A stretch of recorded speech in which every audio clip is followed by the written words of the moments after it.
नमस्कार दोस्तों, आप सभी का स्वागत है अद्विक एजुकेशन यूट्यूब चैनल में। सबका नाम सर्वनाम, संज्ञा का लेते स्थान। आज हम सर्वनाम के बारे में जानेंगे।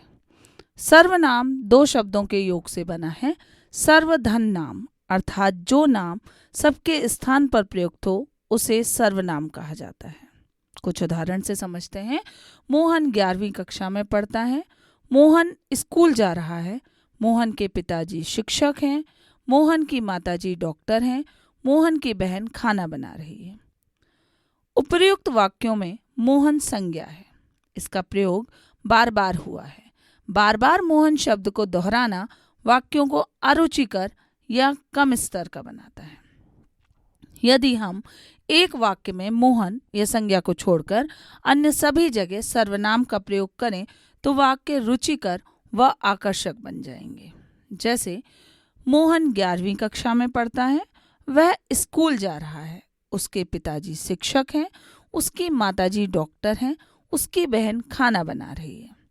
इस प्रकार हम संज्ञा के स्थान पर सर्वनाम शब्दों का प्रयोग कर सकते हैं। सर्वनाम की परिभाषा। वह शब्द जो संज्ञा के बदले में आए उसे सर्वनाम कहते हैं। जैसे मैं, तुम, हम, वह, आप, उसका, उसकी आदि। इसके शाब्दिक अर्थ को समझें तो यही प्रतीत होता है कि सबका नाम।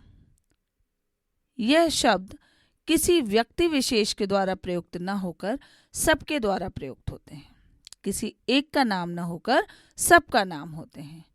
जिस प्रकार मैं का प्रयोग सभी व्यक्ति अपने लिए करते हैं, अतः मैं किसी एक का नाम न होकर सबका नाम है। सर्वनाम के भेद। सर्वनाम के 6 भेद हैं।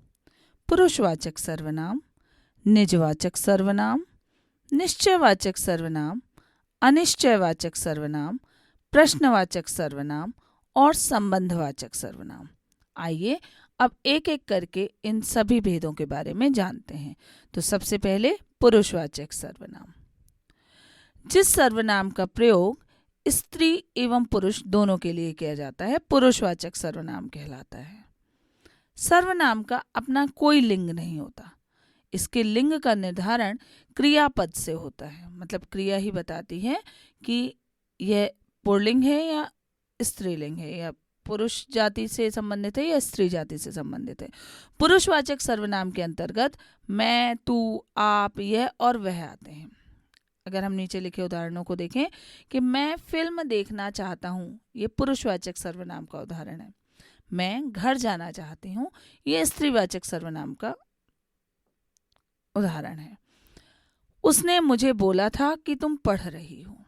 उपयुक्त वाक्य को ध्यान से देखने पर पता चलता है कि इस वाक्य में 3 तरह के पुरुषवाचक शब्द आए, उसने, मुझे और तुम। अतः स्पष्ट होता है कि पुरुषवाचक सर्वनाम 3 प्रकार के होते हैं: उत्तम पुरुष, मध्यम पुरुष व अन्य पुरुष। यहाँ पर हम पुरुषवाचक सर्वनाम की परिभाषा में ये भी कह सकते हैं कि बोलने वाले, सुनने वाले तथा जिनके विषय में बात होती है उनके लिए प्रयोग किए जाने वाले सर्वनाम शब्द पुरुषवाचक सर्वनाम कहलाते हैं। पुरुषवाचक सर्वनाम के प्रकार। पुरुषवाचक सर्वनाम 3 प्रकार के होते हैं: उत्तम पुरुष, मध्यम पुरुष और अन्य पुरुष। सबसे पहले उत्तम पुरुष। वक्ता जिन शब्दों का प्रयोग अपने स्वयं के लिए करता है उन्हें उत्तम पुरुष कहते हैं। जैसे मैं, हम, मुझे, हमें, मैंने, मेरा, मुझको आदि। जैसे मैं कल सुबह नानी के घर जाऊंगा। मेरा नाम राम है। मैंने खाना खा लिया। हम सब दोस्त खूब खेलते हैं। मुझे आम पसंद है। तो ये सभी उदाहरण उत्तम पुरुष के हैं। दूसरा है मध्यम पुरुष। श्रोता या सुनने वाला संवाद करते समय जिन सर्वनाम शब्दों का प्रयोग करता है उन्हें मध्यम पुरुष कहते हैं। जैसे तू, तुम, तुमको, तुझे, आप, आपको, आपके आदि। जैसे तू राम का भाई है, तुम कल स्कूल जाओगे, तुम्हें पता भी है मेरे पास कितने पैसे हैं, आप बाजार से मेरे लिए फल लाना, आपको पता है मुझे क्या पसंद है, आपके नाम से मेरे दोस्त की याद आ गई, तुमको कल बताया था परीक्षा होगी। ये सभी मध्यम पुरुष के उदाहरण हैं। तीसरा, अन्य पुरुष। जिस सर्वनाम शब्दों के प्रयोग से वक्ता और श्रोता का संबंध न होकर किसी अन्य का संबोधन प्रतीत होता है, वह शब्द अन्य पुरुष कहलाता है। जैसे वह, यह, उन, उनको, उनसे, इन्हें, उन्हें, उनके, उसने, इसने इत्यादि। यह उसकी पुस्तक है, वह कल जाएगा, उनसे कब मिला था, उनसे कल मिला था, आज मिल जाएगा। इन्हें देखो हमेशा खेलते रहते हैं, उन्हें पता था हम आएंगे, इसने उसे बताया था कल परीक्षा होगी, वह कह रहा था कल बारिश होगी। तो ये सभी उदाहरण अन्य पुरुष के हैं। आगे बढ़ने से पहले अगर आपने हमारे चैनल को सब्सक्राइब नहीं किया है तो सब्सक्राइब करें, बेल आइकन को दबाएं ताकि हमारे चैनल की नोटिफिकेशंस आपके पास जल्द से जल्द पहुंच सके।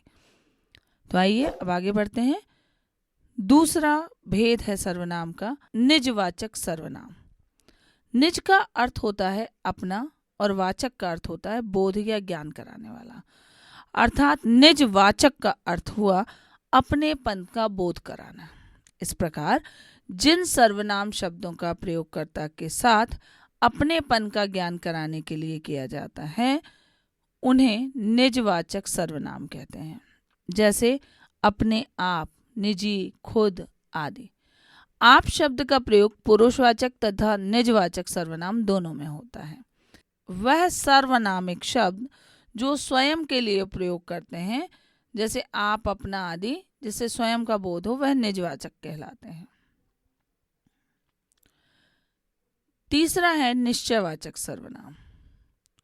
यह मेरी पुस्तक है, यह माधव की गाय है, वह राम के भाई हैं, यह, वह।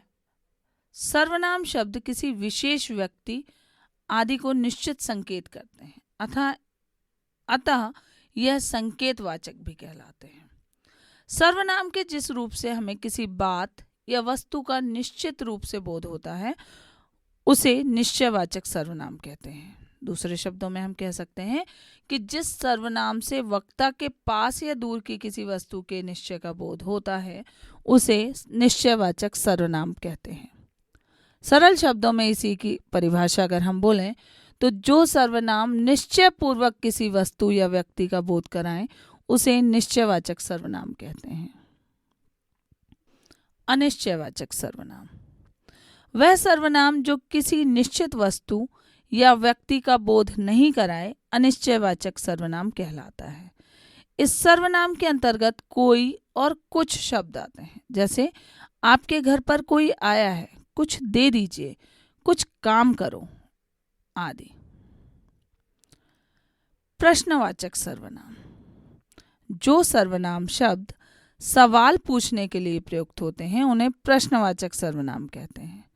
सरल शब्दों में हम कह सकते हैं कि प्रश्न करने के लिए जिन सर्वनामों का प्रयोग होता है उन्हें प्रश्नवाचक सर्वनाम कहते हैं। जैसे कौन, क्या, किसने आदि। वाक्यों में इनका प्रयोग देखिए।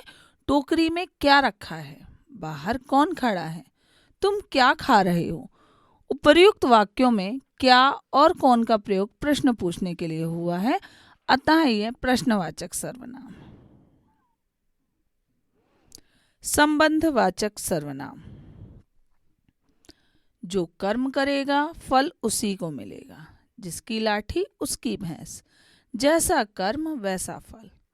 जो, उसे, जिसकी, उसकी, जैसा, वैसा, इन सार्वनामिक शब्दों में परस्पर संबंध की प्रतीति हो रही है, मतलब इनमें आपस में संबंध में पता चल रहा है, तो ऐसे शब्द संबंधवाचक कहलाते हैं।